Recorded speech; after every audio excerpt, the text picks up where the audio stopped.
सारा को पूरे जिस्म में शदीद दर्द महसूस हो रहा होता है। बेख्तियार इसके दिल से बददुआएं निकलने लगती है। वो नहाने के बाद पूरी कमरे से बाहर निकल जाती है। वो नहीं चाहती थी कि शादी दोबारा शुरू हो जाए। इसका भूख से बुरा हाल होता है। वो अपने लिए एक अच्छा नाश्ता बनाती है और सोचती है कि आगे ज़िंदगी में क्या करना है।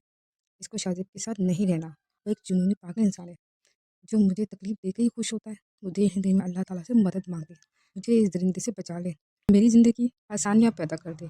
शादी उठकर बाहर आता है तो वो सारा को कहता है, आज मैं हर मसले का हल लेने जा रहा हूँ, फिर आराम से ज़िंदगी गुजारेंगे। वो गहरी किस लेकर घर से बाहर चला जाता है। सारा नफरत से इसको देखती है और बददुआ देती है। शाजिब सीधा मौलवी के पास जाता है। मौलवी इसको देख के कहता है, आओ आओ, मैं तुम्हारा इंतज़ार कर रहा था।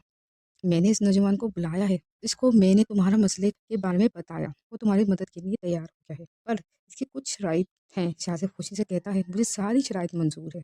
मौलवी साहब शाजिब की बात पर पुरसरारियत से हंसते हैं। चलो ठीक है, इसको मैं बुलाता हूँ। मौलाना साहब कॉल करके इस अजनबी शख्स को फ़ोन करके बुलाते हैं। वो शख्स कोई और नहीं, मौलाना का अपना भतीजा होता है। इसका नाम मुराद होता है। खैर, जैसी मुराद आता है तो शाजिब का मुंह सियाह हो जाता है, क्योंकि मुराद बहुत ही खूबसूरत और जवान होता है। खैर, सारे मामला तय हो जाते हैं। निकाह जुम्मे की नमाज के बाद रखा जाता है। मुराद की शराइत में एक शर्त ये भी होती है, निकाह होने तक सारा मौलवी साहब की बीवी के पास रहेगी। ये शर्त सुनकर शाजिब को शदीद गुस्सा आता है और मजबूर होता है इसको मारने के अलावा।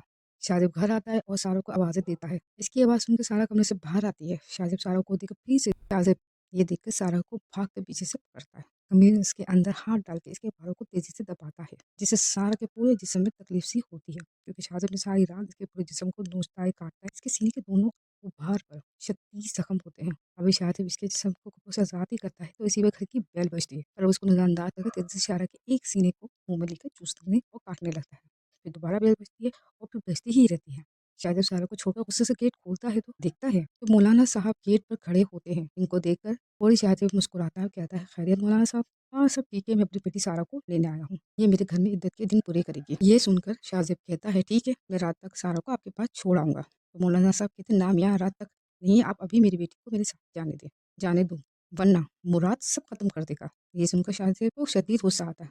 वो मौलवी साहब को बहुत गुस्से से देखता है, फिर एकदम अपने आप को संभाल के कहता है, मौलवी साहब आपको किस बात की फिक्र है? सारा मेरी बीवी रह चुकी है, वो मेरे घर में सेफ है। आपको यहाँ से ले जाने में इतनी जल्दी क्यों कर रहे हैं? कहते हैं कि दुका एक तो कानूनी शरई दोनों तरह से ये गलत है कि सारा तुम्हारे घर में इद्दत नहीं गुजार सकती। इसमें बेहतरी यही है कि सारा मेरे घर में मेरी बेटी की तरह ये वक्त गुजार सके। तुम मुझे सारा को मेरे हवाले कर दो और फिर देखो और कुछ समझोगे तो तुम फायदे में रहोगे। फिर चंद दिन की बात है, इसके बाद सारा पूरी की पूरी तुम्हारी है। मौलवी साहब की बातें सुनकर थोड़ा सा सुकून में आता है। वो फौरन जाकर सारा को तैयार हो जाने का कहता है।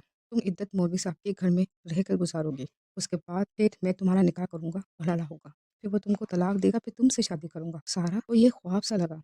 इसको यकीन नहीं आया कि अल्लाह ताला ने इसकी सुन ली। वो जल्दी से अपना सामान पैक करती है और पर्दा करके मौलाना के साथ इनके घर चली जाती है। मौलाना की बीवी इसको खुशी से देखती है। वो इनको अपनी बेटी की तरह लगती है। सारा भी इनको अपने माँ बाप की तरह समझती है। वक्त का काम है गुजरना। फिर ऐसा एक वक्त आया जब सारा को दोबारा दुल्हन बनना था, वो भी ऐसे शख्स की जिसको वो जानती भी नहीं थी। वो खूब डरी हुई थी। वो खूब डरी हुई होती है कि मुराद कैसा इंसान है। क्या वो शादी की तरह जुनूनी